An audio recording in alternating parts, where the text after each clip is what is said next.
Aloha, I am Mark Alexander, Executive Director of the Hawaii Medical Association.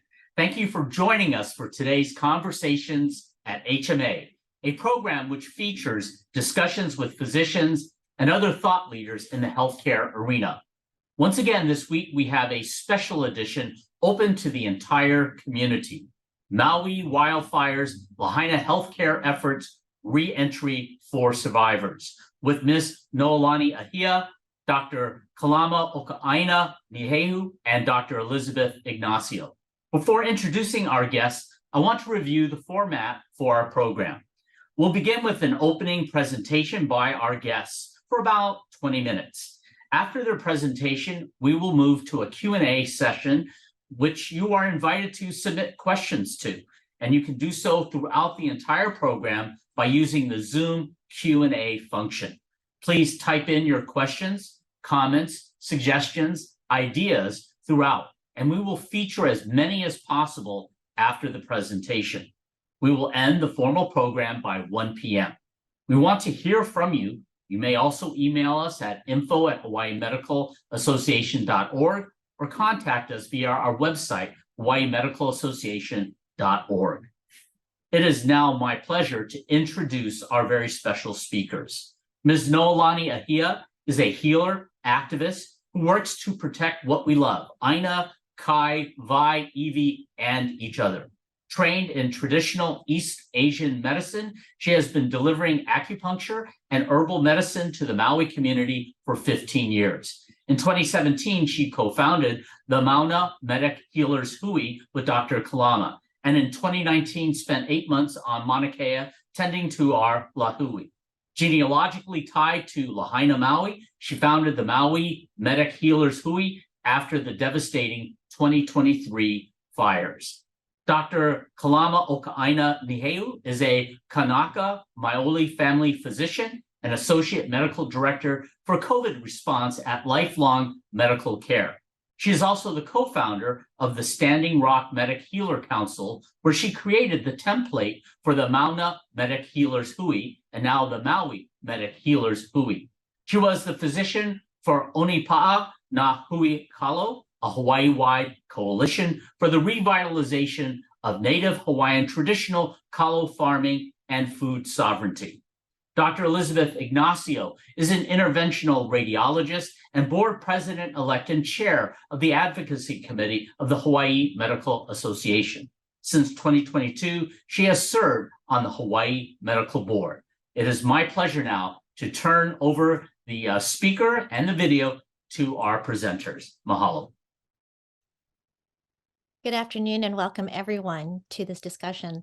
There is, again, as in every week, so much information that we want to share with you today.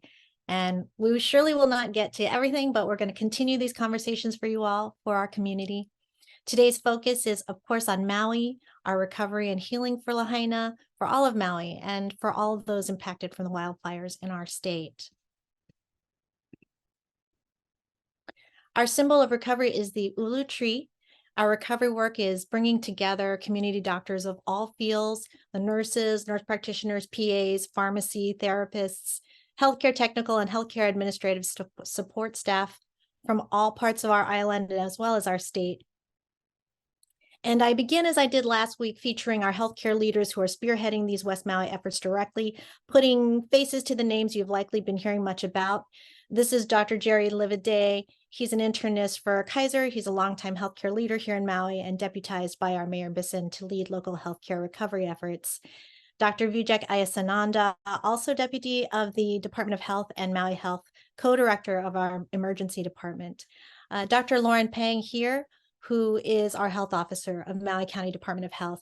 And a shout out also to his partner in this important work, Heidi Togoshi, public health nursing, Maui County section supervisor.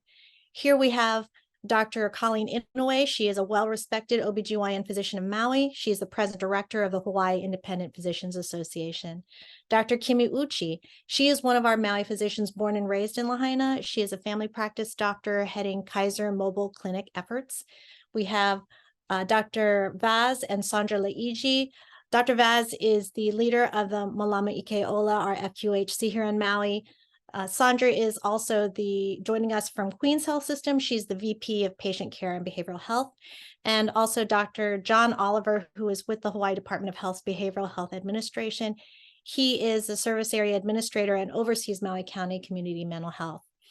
I'm so excited to be joined today by Noelani Ahia and Kalamaoka'aina Niheu. We're grateful to have you here, and they will be sharing their firsthand experience with the Lahaina survivors, particularly during the reentry into the burn zones. Mahalo to all of these healthcare professionals, all of these advocates for their commitment, their time, everything that they're doing in the service of Maui to recover.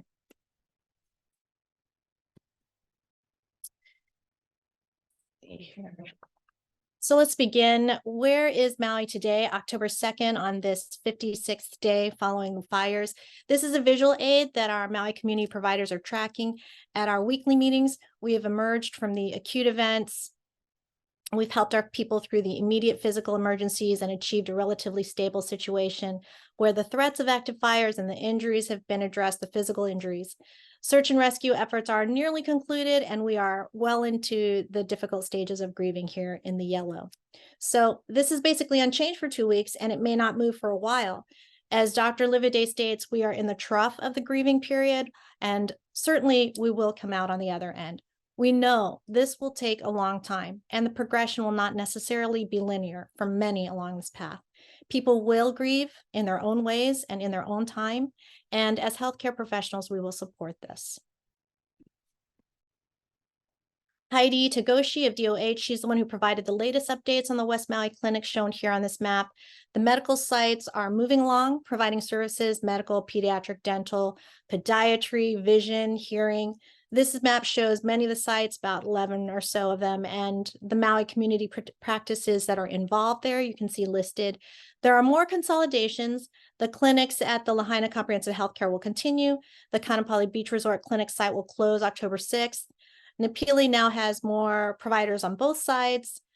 Kaiser has consolidated a Royal Lahaina Center, and the urgent cares, Minute Medical and Docs on Call are still open. Let's see, who is there? Maui Medic Healers, they're doing well over there in Honokawai, and I think that Malama Ikeola is settling into their space. EMS at the Maui Hospital continues to see lots of West Maui referrals as needed. And that's a quick summary. I'm happy to touch back on that if needed. But let's move on to the discussion of reentry and related concerns. A few areas are open to local traffic only. Last week, Zone 1C restrictions were lifted for owners and residents. County of Maui disaster area restrictions will be lifted for owners and residents with vehicle passes today, Monday, October 2nd, and Tuesday, October 3rd, in the zones 2C, 2D, and 2E. This is Maui County information that illustrates the phases of debris removal. Mr. Daryl Oliveira, our interim administrator of Maui Emergency Management Agency, continues to provide updates on our progress.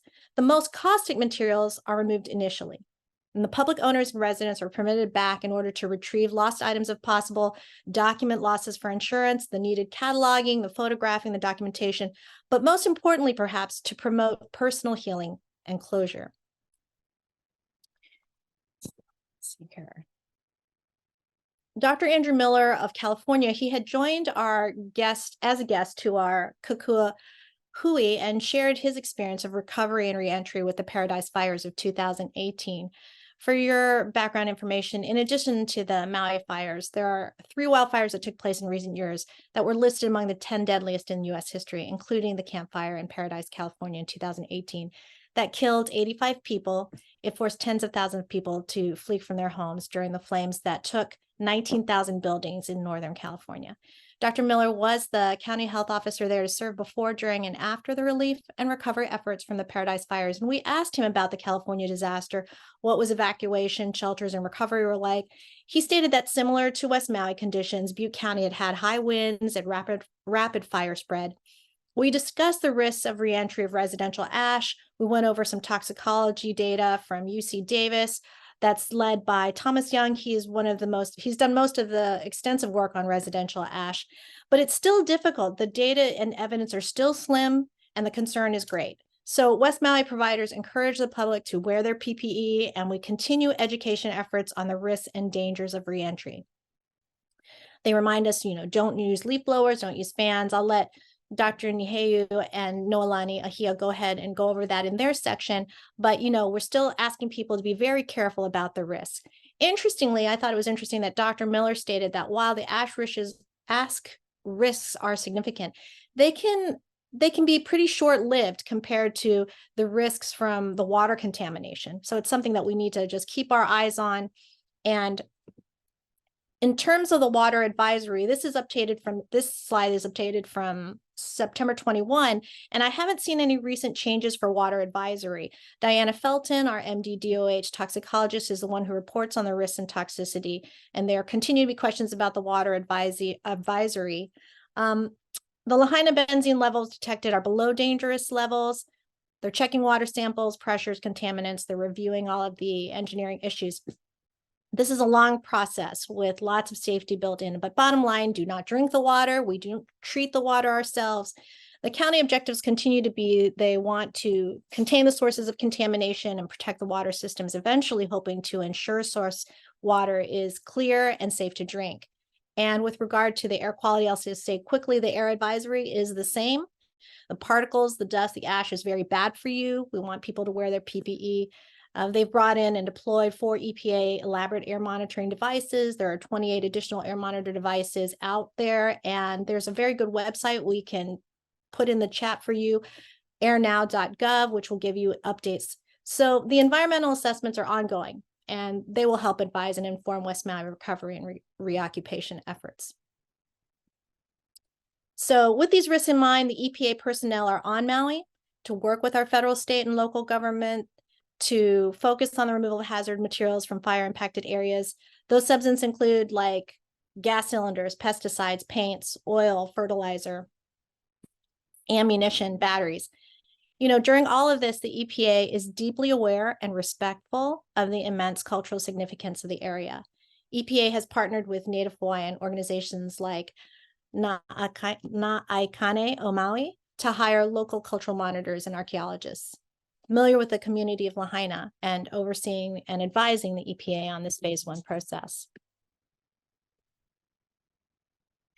Dr. Lauren Pang of DOH has discussed reentry, and I don't, again, want to steal the thunder from Ms. Ahia and Dr. Niheu, but briefly I'll relay that, as Dr. Pang said, that people have come to Lahaina for their passes. They stop at the DOH station for education on PPE and the dangers. They answer about 9 questions regarding expectations, including their present mental status. And then DOH and others follow up with phone calls to ask them about how they're doing, what are their future plans.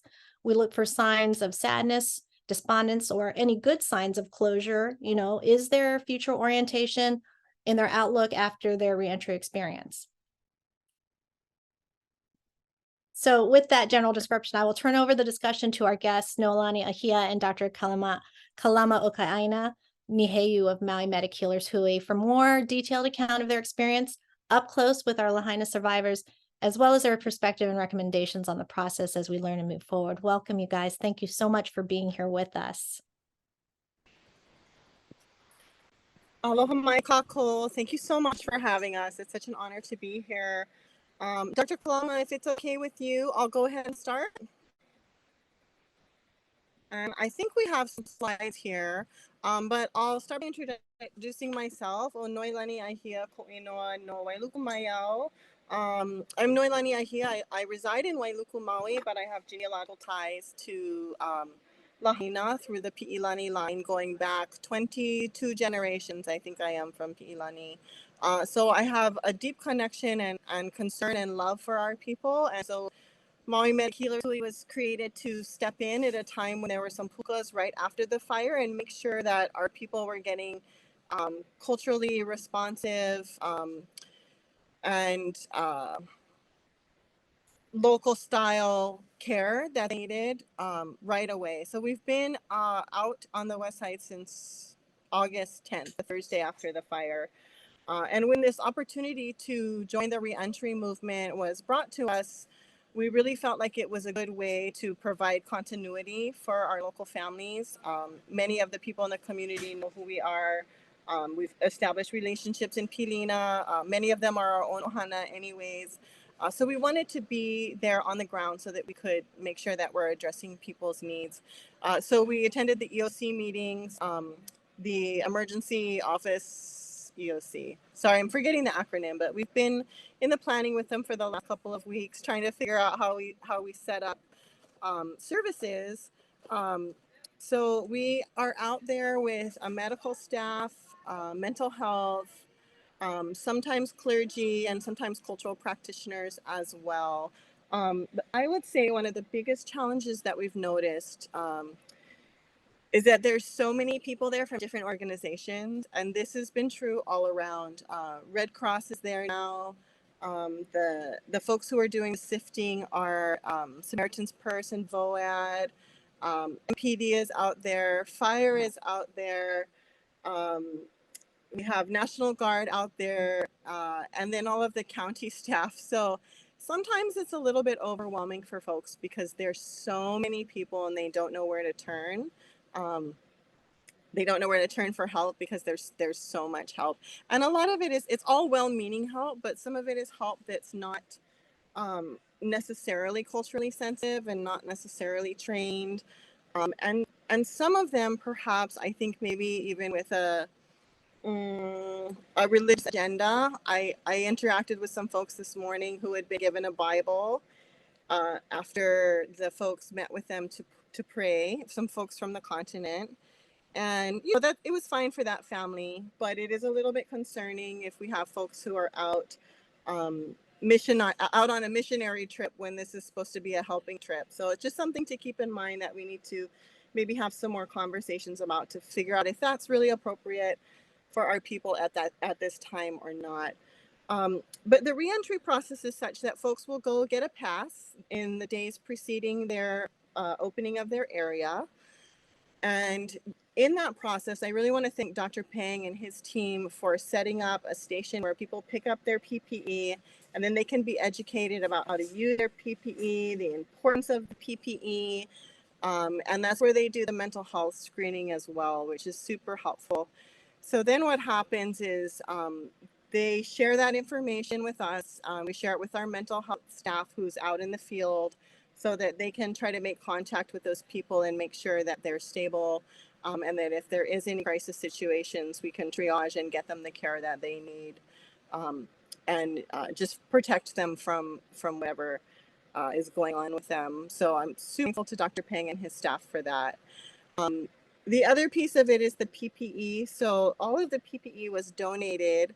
It's not being supplied by Maui County. It was gifted from Direct Relief, and it is not the best quality. I will say that unequivocally, but it's definitely better than nothing. So what we're doing at Maui Medics is taking kind of a harm reduction approach, and you guys can switch to there's a slide with one of our graphics that we put up on site. You can skip that one. Keep going. Oh, that one. So we're taking kind of a harm reduction approach, letting people know if you're not willing to wear the whole thing, will you at least wear a mask? And if you're willing to wear a mask, the best is the respirator, then the P100, then the N95, but definitely don't wear a bandana. That's not going to protect you. The chemical resistant gloves are the best, but if all you have is the ones that come in the PPE kit, then that's better than nothing. Same thing with the booties. So we're trying to make sure that people have as much protection as possible because, as you said, Elizabeth, we just don't know yet. The studies aren't in. And so for us, an ounce of caution is everything because we don't know what the long-term effects will be. We don't know if we're going to see, multi-generational issues with, children being born 2 to 3 years from now if the parents are exposed. We definitely don't want to see cancer clusters popping up. And because we don't have all the data, we are definitely asking people to err on the side of caution with their PPE and letting people know that if they are planning on digging, they can order online. They can go on Amazon and they can order actual Tyvek suits. The suits we have are more like paint suits and they rip open very easily. So we're also recommending that people don't go in and dig themselves. that they utilize a Samaritan's Purse and the VOAD folks who are volunteering to do that, to have them do it on their behalf, so we can protect our residents. You know, it's worth noting too that 40% of the houses that burned down belong to Filipino families. We have a lot of Hawaiian families that lived in there, multi-generational, people with lineal ties to Lahaina whose homes burnt down. And as populations that have histories of population collapse, for multiple different reasons. Of course, you know, for Hawaiian people, we went from 1 million people down to 40,000 between contact and the illegal overthrow. So there's a lot of historical trauma around population collapse, and we really want to make sure that we're doing everything we can to prevent that from happening. In this instance with the fire. So keeping people safe is a really, really big priority for us, because it also addresses that historical trauma, and helps us be, you know, forward thinking in how we're going to take care of our people and take care of our population in future generations. Well, something that was disturbing about reentry when we rolled up last Sunday, which was the first day, is that we were the only ones in PPE. Maui medics were in full PPE, you know, and also number one, to protect ourselves, but number two, to model to our community that it's important. And we noted that Red Cross didn't have PPE on, MPD didn't have PPE on, you know, the National Guard nobody had PPE, except for Director Oliveira. When he came in, he had his PPE, and, you know, a few random people. So we went around and just asked people, could you please at least wear a mask and model for our families that it's important? Because if you remember on the news, we had Governor Green, we had Mayor Bisson, and we had President Biden walk through that area without masks on. And a lot of folks have told me, well, if it's okay for the president, shouldn't it be okay for me? So we're really trying to just, you know, model and show them that protecting themselves is important, and protecting their family, making sure they're not touching ash and then taking it home to their pregnant wife or to their children or to their tutu. So we've been really trying to do a lot of education around that. Let's see, I'm going to just skip ahead for a second. I wanted to talk a little bit about grieving, and then I wanted to talk a little bit about the cultural aspect. I have to say, I don't know that we're really fully in the grieving state. I think for folks who have stable housing, you can just pause on any one of these, that's fine. I think for folks who have stable housing, it's been easier to start the grieving process. But I've heard from many residents who are in the hotels who are constantly getting notices from Red Cross that they have to move, that they have to change rooms, that they might have, you know, timed out, that people are feeling like they might end up unsheltered. It's causing so much distress for people. And I will say we have talked to people that it's causing suicidal ideation for, because the uncertainty is so overwhelming right now, and it's very triggering. And I've heard many people tell me, I haven't even started to grieve. I can't even think about grieving because I don't know where I'm sleeping tomorrow.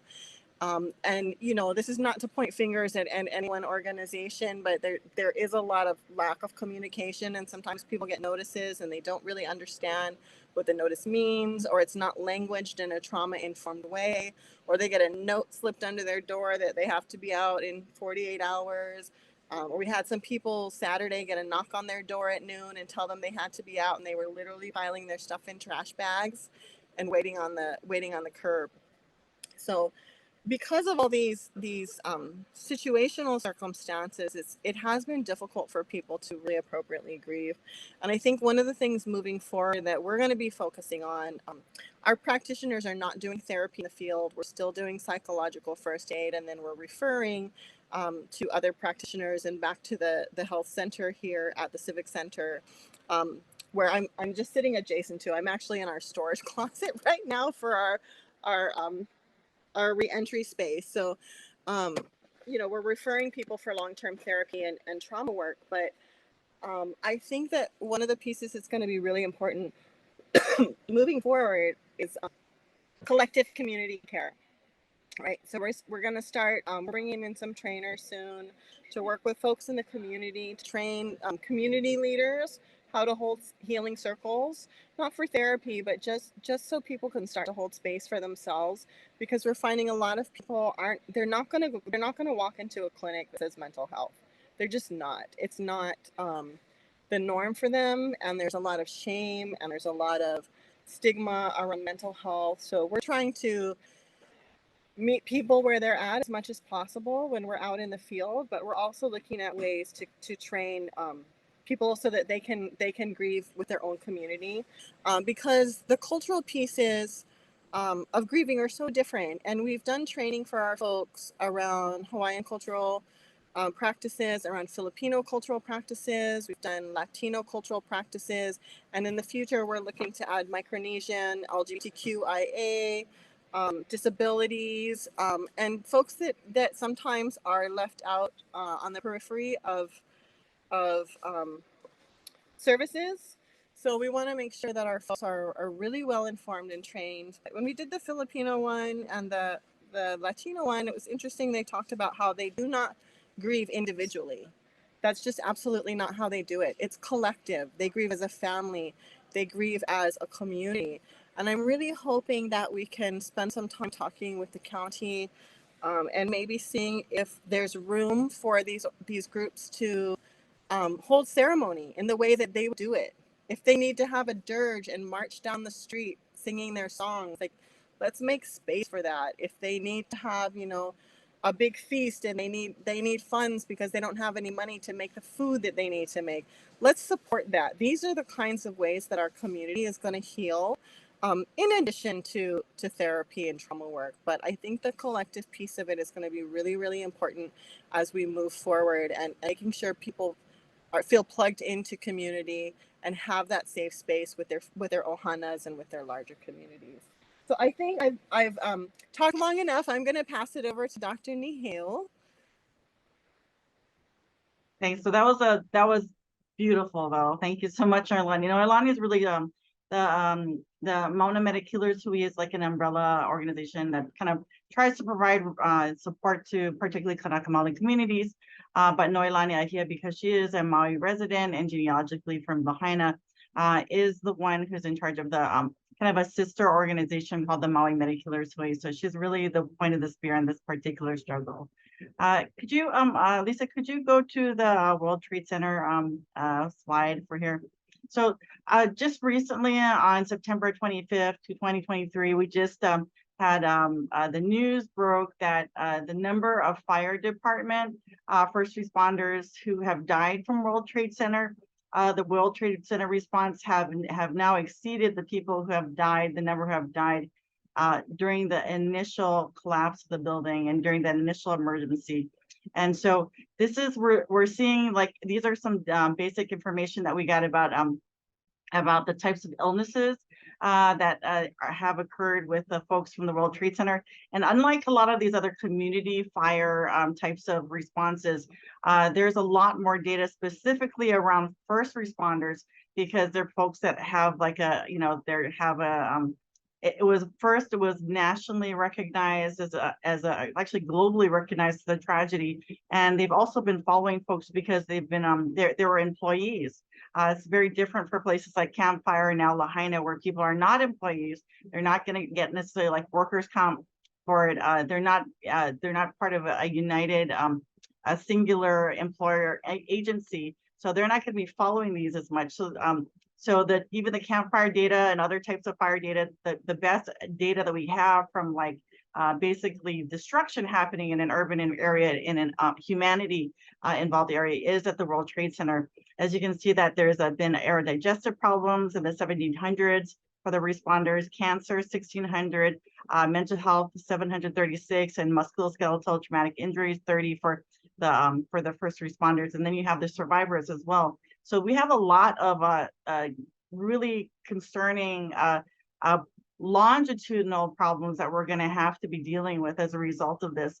And what I think is one of the pushes that we have is really trying to partner with the Department of Health and partner with, now that it's been clarified that Malama Ikeola is now committed to a long-term multi-year commitment to expanding their services out to the west side. Because even before the fire, even before all this was happening, the majority of people out on the west sides, particularly those who are poor, they couldn't really identify a singular primary care provider when we're talking to them about getting their medications back again, because there's either going to places that have a rotating staff or there's nothing on the west side. And so they would just, find what's available. And so even like the Minute Clinic, they do wonderful work and they provided the initial care that's needed. But what we really need is longitudinal care. We need reliable relationships. We need folks that are going to be able to track folks, to be able to, there's lots of folks that are like needing to have like referrals to ENT for scoping, or like pulmonology for cough that doesn't go away. And those things weren't quite happening because you need a primary care provider to refer you in for the majority of health care that's available in Hawaii, particularly the Quest and Medicare, and all the HMOs that are required to refer from your primary care provider. So we're super grateful, in particular, to the to working with Malama Ke'ukula. So as we go out there and we're working with people, the majority of people don't even know that this is available yet. They're thinking that it's still kind of like this emergent response. And we need to start telling people, we got to start establishing with somebody. And now that we have that available there, it's great that we have the Department of Health, but they're going to slowly transition over to Malama Ke'ukula. And then hopefully they're saying that they're going to expand those spaces. So our job as those people going out into the community is, one, we have to support the folks that are going to stay there. And this includes the Maui Medic Healers Hui and the Malama Ke'ukula, and groups like Healthy Mothers, Healthy Babies, as well as Project Vision, who are really committed to doing long-term support for the community. So in particular, really really inspiring, Project Vision has created Pu'uhonua Nene for the houses community. That's now they're looking at potentially are requesting a 20-year lease for the houses community who can't submit paperwork to FEMA and the Red Cross because they've never had like a utility bill. They don't have a mortgage or a rent over there because there's no paperwork if you're houseless. And these are the people that have been asked to be to leave the hotels. And so providing that continuity care is something that we're trying to hope to unite with folks and try to build some of the glue in the community and spread the word as we are sitting in the community with the community hand in hand with folks. So this is something that I would really love to see some monies being applied for case management so that folks don't fall through the cracks, because a lot of people have moved out to Wailuku. They've also moved out to Honolulu to spend time with, to be with family, because they have more reliable, consistent housing. And some people are like, a lot of our people in Hawaii are just leaving Hawaii altogether because they can't afford to stay here.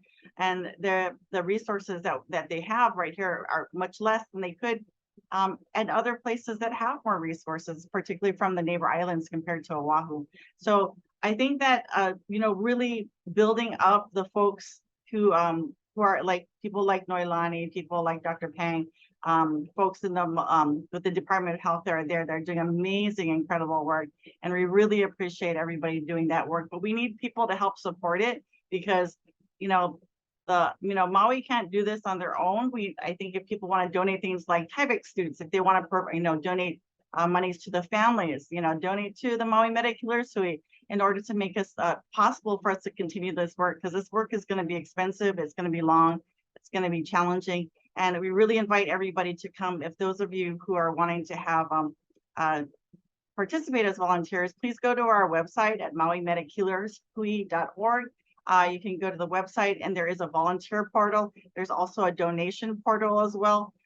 There's also, you can get this, there's a Better Impact Volunteer app that we have that you can download, and you can actually get it to the maumedichealershui.org, so you don't have to remember that exact long website name. You'll be able to just click on it and then you can apply, and then we'll see, even if you're don't have medical needs but can provide some support work, like cleaning up areas and setting up infrastructure. Those are the types of things that are needed. If you are somebody that is needs a mental health support, the Department of Health is committed to be there for 7 days a week at the Lahaina Comprehensive Health Center. And we also have people that are in the field that are able to provide immediate care right there. But also please make sure to pass on the hotline 988, the suicide crisis hotline that is available for anybody who is in a crisis so that everybody knows it just as well as 911. So thanks so much, everybody. And that's my brief, quick addition to Noelani's excellent presentation. Thank you all very, very much. Thank you, Ms. Ahia. Thank you, Dr. Niheu. Thank you, Dr. Ignacio, for all that really worthwhile information. And as we'll mention again later, this will all be available on YouTube by early next week. And it's extremely helpful. And the compassion and the really the passion that you all contribute to this presentation is just very, I think, inspiring and comforting to folks. We've had a number of questions and comments come in. I'd like to maybe in the time remaining turn to some of those as well. One questionnaire asked, what do you think of a cultural historic restoration, which could also be a tourist destination down the line, obviously, like Mystic Seaport, Williamsburg, restore the wetlands, historic sites, Viola Cemetery and Church? Comments, please, from our panelists. I can start. Personally, I am not in favor of that. As a Kanaka Maoli, tourism has been both extractive and detrimental to our community. And I think the real issue is about who has agency over who's inviting tourists. And you can think of it like this, like if somebody takes over your house and they start doing cool things there and they invite everybody and everyone comes and they're like, oh, this is so great, I love it.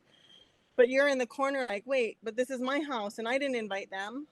That's how it feels for us as Kanaka Maoli, to have the tourist industry be such a big part of our lives to the extent that it erases us as Kanaka. It takes over our lands, takes over our resources, takes up too much space, so that our people don't even feel like we can be Hawaiian in Hawaii in our own spaces. That's not to say that there's no room for welcoming people. Hawaiians have always welcomed people. It's who we are. But again, it's about the agency of who's giving the invitation and who's benefiting, who's making the money, and who's just the hired labor in order for somebody else to make the money. And that's a really big issue for us. Things like moku ula and moku hinia, I will say as a descendant of that, that is a very spiritual place for us to practice. And we've been prevented from even being there for so long that if and when that is restored and how that is restored should be entirely up to the lineal families that are genealogically connected to those places. And I don't know of hardly anybody who wants tourists there. That is our place to go pray and worship and be Hawaiian. And it's not so much for outsiders to participate in, because part of our restoration of our ea as a people, of our identity as a people after settler colonialism, is being able to have our practices uninterrupted. And it's very, very difficult and challenging, and it's very painful for our folks. That's not to say, again, that there can't be any kind of tourism, but it's going to have to be on the terms of the people from Lahaina, and it's going to have to ultimately benefit the people of Lahaina and not the foreign companies, gigantic corporations like Blackstone that owns so much of the real estate and the hotel industry. And it should center our people in a way that that we feel good about. If it doesn't make our people feel pono, then it's not pono. And as tourism has been, it's not pono. So we'll see if the state will allow that to happen, though. And that's always the question, like we have these ideas of how it should or could be, but we're generally blocked by politics and state politics. So not sure if that's even a real possibility what you asked, but thank you for the question. Yeah, and thank you for answering it. I'm doing the questions and the comments kind of in the order received, so I appreciate that. Next comment came in from Mary Toasty, and she said next week a team of trauma specialists are coming to Maui. They want to work with survivors of the fire. They especially wish to work with children and their families, helping them get out of the fight or flight experience and get them back into their bodies. They also want to arrange for services for mental health therapists, first responders. They wish to teach nonverbal movements that help the brain to reset and get both sides of the brain communicating again, And she's asking anyone interested, and I think this goes back to the coordination issue that came up early on, to make contact with her. We'll put this on the website, Mary Toasty at 463-0388. We'll go ahead and post that to arrange for sessions. But again, I think the plea is always for coordination. Any comments from our panelists, please? I'm excited to hear that there are more people who want to come and want to help. As you know, like when Ms. Ahia was commenting earlier, sometimes there's too many people, too many cooks in the kitchen. So hopefully we can connect the dots and get everybody coordinated so that we can be impactful in their work. So we definitely want as much help as people are willing to give. We're so grateful that people still have energy for this. We don't want them to lose interest, to forget about Maui. We want them to keep Maui as a focus. So yes, we'll help connect those dots. I think that's great. Okay, good. Thank you so much. Some other questions that have come in. Does Maui have enough interpreters to help with the reentry process? Well, I wanted to go back a little bit too for the first question, though, actually regarding the issue of the tourism, because I think it's a really important one for us to be realizing that and this is part of physicians having to be aware of the role that climate change is having on the health of not just, not just the Lahaina people, but not just indigenous people, but on all of us as a whole, that we're at a really, when we're looking at temperature changes, we're looking at climate changes, we're looking at risk for fires, hurricanes, different types of very disruptive types of things for our world, that we have to be aware of the role that things like tourism does is more of an extractive process. And so if you look at the studies, really good studies have come out of the UH and other places, that at sometimes 44% of the water that's being utilized in Hawaii is being utilized for tourism. It's at one point up to 60% of the electrical use was being utilized for tourism in Hawaii. And when you look at what happened, that formerly of Lahaina being a wetland before, that has been converted to from white water diversion, as well as the monocropping that happened through pineapple and through sugar. So I think that we need to, as physicians, and I'm speaking to our audience right now, is to understand that these are not isolated incidents, that we also have to take a responsibility for responding to that and standing against it, that understanding that standing against overdevelopment is actually a public health need. Converting away from these power lines and the centralized fossil fuels, that we have to have microgrids and more sustainable green fuel, that the turbines and the centralized solar power systems are also problematic, because they'll still have the power lines that go through and can get knocked down and cause fires. So we have to have a decentralization of some of these powers in order for us to adequately respond to these health issues. And so we have to look at that from a public health, doctors and physicians, that this is our role and our responsibility. But going back to I'm going to pass this on to Elizabeth and Noelani, but I thought that was a very important thing that we needed to add on in regards to the tourism issue. So, but the interpreters. So much, Dr. Niheu. Thank you. Yeah, we can definitely use more interpreters. We have been working with an amazing organization called Roots Reborn, as well as Tangnawa, which helps the Filipino community. And they have provided interpreters, but there is definitely a need for more, particularly Ilocano. That's probably the most spoken Filipino language in this area. So if you know other folks, they can sign up through our website for reentry, or they can contact Roots Reborn and connect with them, not only for reentry, but just in general on the West Side, because there are so many services that require translation that our translators are needed for. Thank you. Thank you so much. Where can providers get training in psychological first aid? Well, I think that during the reentry process, there is an orientation that we do in regards to like being culturally appropriate and creating that space.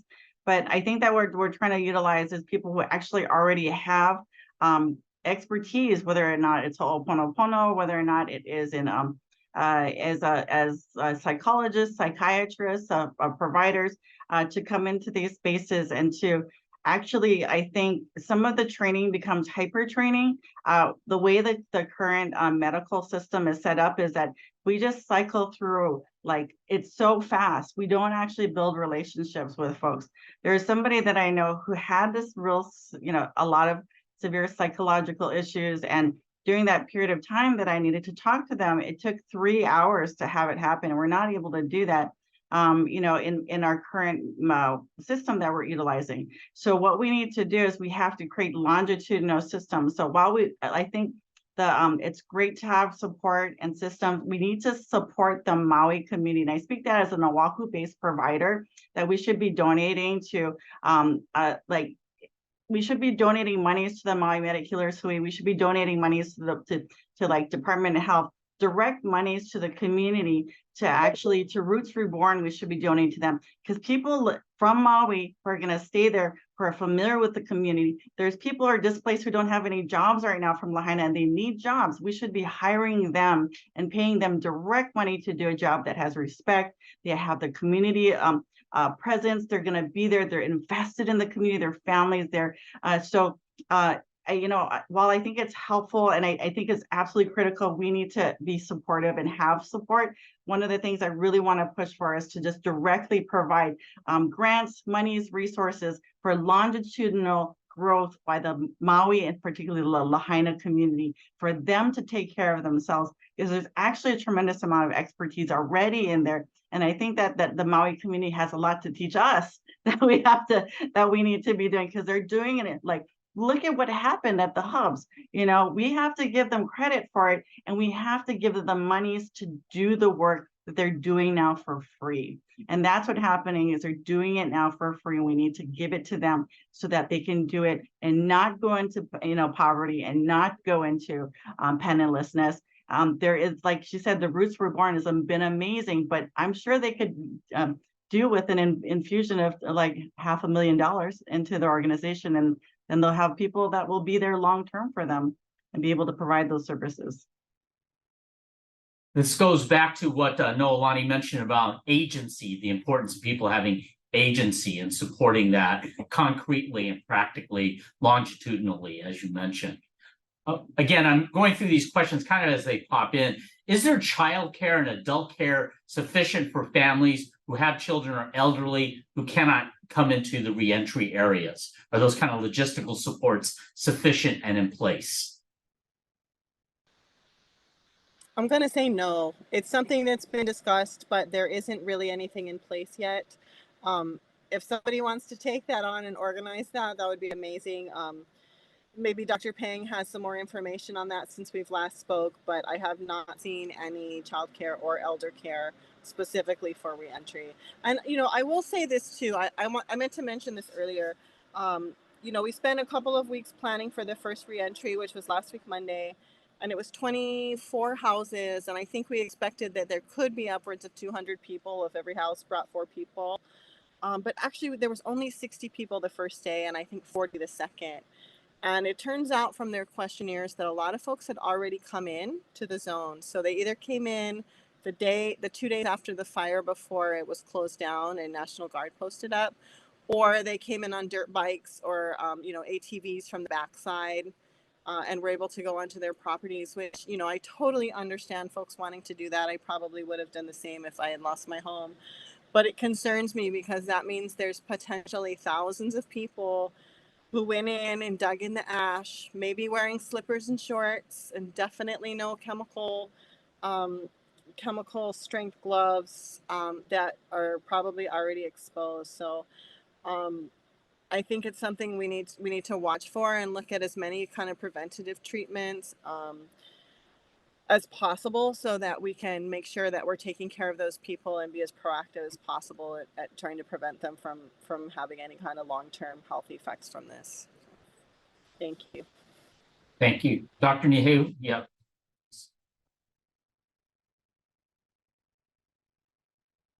Oh, Dr. Niheu, you are muted. It looked like you wanted to make a comment. Okay, sorry. I would recommend people sign up for the Maui Rapid Relief Google form. So I have a help to offer. And if you're a child care provider, or you have a daycare service, or you have an elderly care service, that you can help and provide like, just a couple of days or so or one day of time in which to be with an elder and add a child to your daycare or your preschool for a day. I think that would be something that'd be very helpful for a lot of folks, because then that would, if there be groups that will be able to offer that, then people will be, probably willing to take it. So I think that's something that you can sign up for. With the mutual aid work has been so incredible, and I just really admire the Maui community, because that was created through the COVID response, right, Noelani?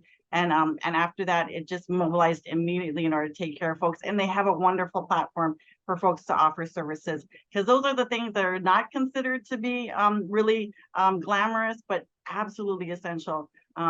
Folks don't barely have monies to buy Tylenol. They don't have money to pay for a daycare service at this point. Thank you so much. We'll try to make sure we have that link in a prominent place on our Maui support website. Thank you. A kind of follow-up question that builds up on sort of some things that were already addressed is behavioral health available for crisis needs during and after their visit. I know this has been mentioned. Could you maybe give a little bit more detail on that? I know you mentioned longitudinal support being needed. Thank you. Sure. We of course do have practitioners in the field on the days of reentry. There is services available at the Comprehensive Health Clinic. And then we're doing an evening talk story community circle online. So we're passing out the Zoom link for that to folks in the field. So if they feel like they need some more support afterwards in the evening, they can jump on that Zoom, which is at 7 p.m. on Monday evening and Tuesday evening after reentry. And then in addition, the Department of Health through Dr. Tang is doing the follow-ups with the families that they initially screened to find out how the visit went, and just kind of ask some questions to see if they can assess if there's any sort of high risk still going on, and if those folks need to be connected to a long-term practitioner.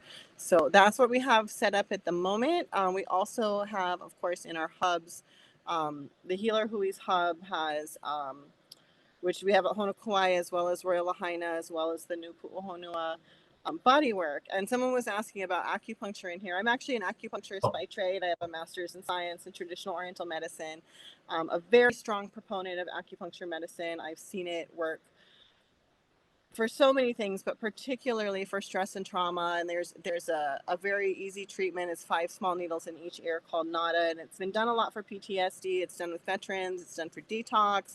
It's done for trauma. And it's something that we've been doing on the West Side in several of our locations. So we're encouraging folks to come throughout the week to get acupuncture, body work, lomi. We've got people that do craniosacral, chiropractics, because, we know that a lot of the trauma gets stored in the body, and sometimes one of the best ways to release it is through the body. So we have a wide range of practitioners with lots of different trauma protocols that they do. So we encourage people to come down and actually get physical work. And then there's also the hyperbaric chamber that is now open at 4 different locations. One of them is in Honokauai across from the beach park called Sensations.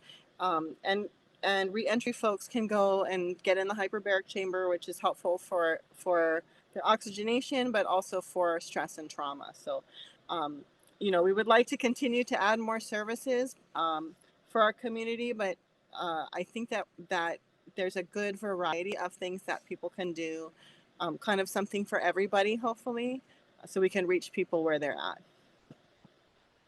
So related to acupuncture, body work, if you have a lomi hui, or if you're part of massage school, that's a huge part of things that people are wanting. It's actually the physical release that people are requesting a lot of. And I don't think we can have enough massage therapists, because that's really a huge part of being able. That's what people are asking for more than anything. And that's a way to actually bring people into services, is through that way.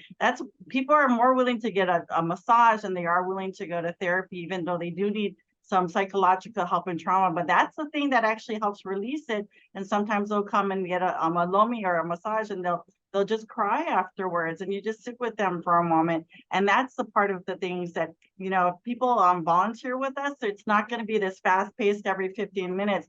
You might have to be with somebody and sit with them and be with them for an hour after putting some band-aids off of them. That's basically the type of spaces that we're looking at. But particularly if you're from the outer islands, the neighbor islands. I'm thinking outer islands as in Oahu. If you're from the other islands, if you're wanting to volunteer, but we're really trying to, one, provide relief for the providers who are actually on Maui, so that a lot of them have to go back to their personal jobs. So providing that relief within these volunteer spaces, and then also some of our people need to get worked on as well. Like my back and shoulders are on the pain, and I know Noelani's is too.